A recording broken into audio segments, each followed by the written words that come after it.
ವಿಶ್ವವಿದ್ಯಾನಿಲಯವು ಇಲ್ಲಿಗೆ ಬಂದಂಥ ಹಣವನ್ನು ದುರುಪಯೋಗಪಡಿಸಿ ಬೇರೆ ಇದಕ್ಕೆ ವರ್ಗಾವಣೆ ಮಾಡಿರುವ ಬಗ್ಗೆ ಬಹಳ ದೊಡ್ಡ ಒಂದು ಚರ್ಚೆಯಾಗಿ ಈಗ ಅದು ತನಿಖೆಯ ಹಂತದಲ್ಲೂ ಕೂಡ ಇದೆ.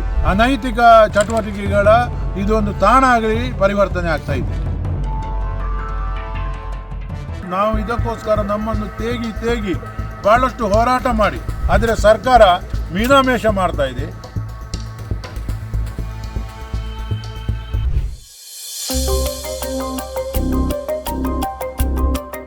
ಉಡುಪಿ ಜಿಲ್ಲೆಯ ಕಾಪುವಿನ ಬೆಳುಪುವಿನಲ್ಲಿ ಅತ್ಯಂತ ಮಹತ್ವಾಕಾಂಕ್ಷೆಯ ಯೋಜನೆಯಾದ ಅತ್ಯಾಧುನಿಕ ವಿಜ್ಞಾನ ಸಂಶೋಧನಾ ಕೇಂದ್ರ ಮತ್ತು ಪಿಜಿ ಸೆಂಟರ್ ಸ್ಥಾಪನೆ ಮಾಡುವ ನಿಟ್ಟಿನಲ್ಲಿ ಬಹುದೊಡ್ಡ ಹೋರಾಟವನ್ನೇ ಮಾಡಿದ್ದು, ಸತತ ಪರಿಶ್ರಮದ ಮೂಲಕ ಸಂಪುಟ ಸಭೆಯಲ್ಲಿ ಬರೋಬ್ಬರಿ 400 ಕೋಟಿ ರು ಯೋಜನೆಗೆ ಅನುಮೋದನೆ ದೊರಕಿತು.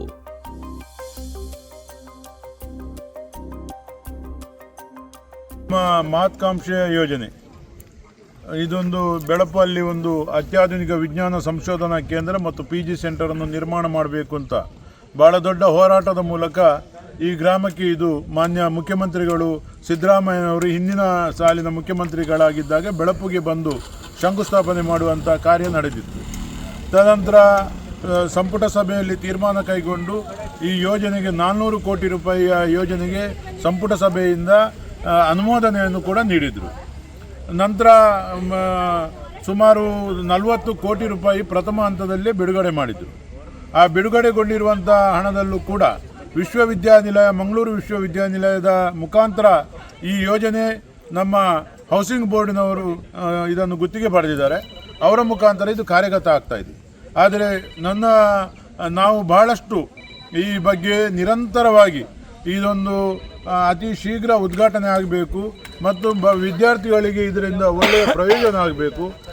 ಸಂಶೋಧನಾ ಕೇಂದ್ರ, ಪಿಜಿ ಸೆಂಟರ್, ಬೇರೆ ಬೇರೆ ಯೋಜನೆಗಳು ಎಲ್ಲ ಸರ್ಕಾರದಿಂದ ಅನುಮೋದನೆ ಸಿಗುವಾಗ ಇದಕ್ಕೆ ದೊರಕಿತ್ತು. ಆದರೆ ಈ ಯೋಜನೆಯು ಇನ್ನೂ ಪೂರ್ಣಗೊಳ್ಳದೆ ಕೆಲಸ ಕಾರ್ಯಗಳು ನಿಧಾನಗತಿಯಲ್ಲಿಯೇ ಮುಂದುವರಿಯುತ್ತಿರುವುದು ಸಾರ್ವಜನಿಕರ ಅಸಮಾಧಾನಕ್ಕೆ ಕಾರಣವಾಗಿದೆ. ಆದರೆ ನಂತರ ಬಹಳ ಆಮಗತೆಯಲ್ಲಿ ಕಾಮಗಾರಿ ನಡೀತಾ ಇದೆ. ವಿಶ್ವವಿದ್ಯಾನಿಲಯವು ಇಲ್ಲಿಗೆ ಬಂದಂಥ ಹಣವನ್ನು ದುರುಪಯೋಗಪಡಿಸಿ ಬೇರೆ ಇದಕ್ಕೆ ವರ್ಗಾವಣೆ ಮಾಡಿರುವ ಬಗ್ಗೆ ಬಹಳ ದೊಡ್ಡ ಒಂದು ಚರ್ಚೆಯಾಗಿ ಈಗ ಅದು ತನಿಖೆಯ ಹಂತದಲ್ಲೂ ಕೂಡ ಇದೆ. ಇದರಲ್ಲಿ ಬೇಜವಾಬ್ದಾರಿ ಎದ್ದು ಕಾಣ್ತಾ ಇದೆ. ಸರ್ಕಾರ ಗೊತ್ತು ಗುರಿ ಇಲ್ಲದ ರೀತಿಯಲ್ಲಿ ಯೋಜನೆಯನ್ನು ರೂಪಿಸಿಕೊಂಡಿದೆ, ಆದರೆ ಅದನ್ನು ಮುಗಿಸುವ ಹಂತಕ್ಕೆ ಬಂದಿಲ್ಲ. ಅನೇಕ ಕಟ್ಟಡಗಳು, ಒಂದು 10-15 ಕಟ್ಟಡಗಳು ಆಗಿದೆ, ಬಹುಮಹಡಿ ಕಟ್ಟಡಗಳು. ಆದರೆ ಆ ಕಟ್ಟಡಗಳು ಉಪಯೋಗಕ್ಕಿಲ್ಲದೆ ಈಗ ಕಟ್ಟಡಗಳ ಗ್ಲಾಸು ಎಲ್ಲ ತುಡಿ ಅನೈತಿಕ ಚಟುವಟಿಕೆಗಳ ಇದೊಂದು ತಾಣ ಆಗಲಿ ಪರಿವರ್ತನೆ ಆಗ್ತಾ ಇದೆ. ನಾನು ಭಾಳ ದುಃಖದಿಂದ ಹೇಳ್ತಾ ಇದ್ದೇವೆ. ನಾವು ಇದಕ್ಕೋಸ್ಕರ ನಮ್ಮನ್ನು ತೇಗಿ ಭಾಳಷ್ಟು ಹೋರಾಟ ಮಾಡಿ ಕೊಳಲಗಿರಿಯಲ್ಲಿ ಆಗುವಂಥ ಈ ಯೋಜನೆಯನ್ನು ಇಲ್ಲಿಗೆ ತರಬೇಕಾದ್ರೆ ಸತತ ನಾವು 10 ವರ್ಷ ಇದರ ಹಿಂದೆ ಹೋರಾಟ ಮಾಡಿದ್ದೇವೆ. ಇಲ್ಲಿ ಒಂದು ಕಾಲೇಜನ್ನು ನಿರ್ಮಾಣ ಮಾಡಬೇಕು, ಇದನ್ನು ನಮ್ಮ ಕಣ್ಣಲ್ಲಿ ನೋಡಬೇಕು. ಇಲ್ಲಿ ಹೊರ ರಾಜ್ಯದ ಹೊರ ಜಿಲ್ಲೆಯ ವಿದ್ಯಾರ್ಥಿಗಳು ಇಲ್ಲಿ ವಿದ್ಯಾರ್ಜನೆಯನ್ನು ಮಾಡಬೇಕು, ಬಡ ವಿದ್ಯಾರ್ಥಿಗಳಿಗೆ ಅವಕಾಶ ಆಗಬೇಕೆಂಬ ಭಾವನೆ ನಮ್ಮಲ್ಲಿತ್ತು. ಆದರೆ ಸರ್ಕಾರ ಮೀನಾಮೇಷ ಮಾಡ್ತಾ ಇದೆ. ಪ್ರತಿ ಸಲ ಇಲ್ಲಿಗೆ ಉನ್ನತ ಶಿಕ್ಷಣ ಸಚಿವರು 5 ಜನ ಉನ್ನತ ಶಿಕ್ಷಣ ಸಚಿವರು ಭೇಟಿ ಕೊಟ್ಟು ಇದನ್ನು ತಕ್ಷಣ ಕಾರ್ಯಪ್ರವೃತ್ತಿ ಮಾಡ್ತೇವೆ ಅಂತ ಹೇಳಿ ಮೊನ್ನೆ ಸುಧಾಕರ್ ಅವರು ಭೇಟಿ ಕೊಟ್ಟರು. ಅದಕ್ಕಿಂತ ಮೊದಲು ಅಶ್ವಥ್ ನಾರಾಯಣ ಅವರು. ಆದರೆ ಏನು ಕೂಡ ಅದನ್ನು ಖಾಲಿ ಒಮ್ಮೆ ಭೇಟಿ ಕೊಡ್ತಾರೆ, ಒಂದು ಸ್ವಲ್ಪ ಕಾಮಗಾರಿ ಪ್ರಾರಂಭ ಆಗ್ತದೆ, ಮತ್ತೆ ನಿಲ್ತದೆ. ನಾನು ವಿಶ್ವವಿದ್ಯಾನಿಲಯದ ಉಪಕುಲಪತಿಗಳಿಗೂ ಕೂಡ ಹಲವು ಬಾರಿ, ಧರ್ಮ ಅವರು ಇದ್ದಾರೆ, ಈಗ ಹಲವು ಬಾರಿ ಮನವಿ ಮಾಡಿದ್ದೇನೆ. ಇಲ್ಲ ಈ ಸಲ ಖಂಡಿತ ಪ್ರಾರಂಭ ಮಾಡ್ತೇವೆ ಅಂತ ಹೇಳ್ತಾರೆ. ಆದರೆ ಅದು ಯಾಕೆ ಈ ರೀತಿ ಆಗ್ತಾ ಇದೆ ಎಂಬುದು ನಮಗೂ ದಿಕ್ಕು ದೋಚದ ರೀತಿಯಾಗಿದೆ. ಈ ಸಲ ನಾವು ಹೊಸ ಮುಖ್ಯಮಂತ್ರಿಗಳು ಬಂದಿದ್ದಾರೆ, ಅವರಿಗೂ ಕೂಡ ನಾವು ವಿಶೇಷವಾಗಿ ಮಂಜುನಾಥ್ ಭಂಡಾರಿ ಅವರು ವಿಶೇಷ ಮುತುವರ್ಜಿ ವಹಿಸಿಕೊಂಡಿದ್ದಾರೆ. ಇದನ್ನು ಏನಾದರೂ ಒಂದು ಕಾರ್ಯಕ್ರಮ ಆಗಲೇಬೇಕು ಅಂತ. ಆದ್ದರಿಂದ ಈ ಸಲ ಹೊಸ ಮುಖ್ಯಮಂತ್ರಿಗಳಿಗೆ ಮತ್ತು ಯಾರು ಉನ್ನತ ಶಿಕ್ಷಣ ಸಚಿವರಾಗ್ತಾರೆ ಅವರಿಗೆ ಮತ್ತೆ ಹೋಗಿ ಈ ವರ್ಷ ಶೈಕ್ಷಣಿಕ ವರ್ಷದಲ್ಲಿ ಪ್ರಾರಂಭ ಮಾಡಲೇಬೇಕು 1-2 ಕೋರ್ಸ್ ಅನ್ನೋಂಥದ್ದು ಒತ್ತಡ ಕೆಲಸ ಮಾಡ್ತೇವೆ.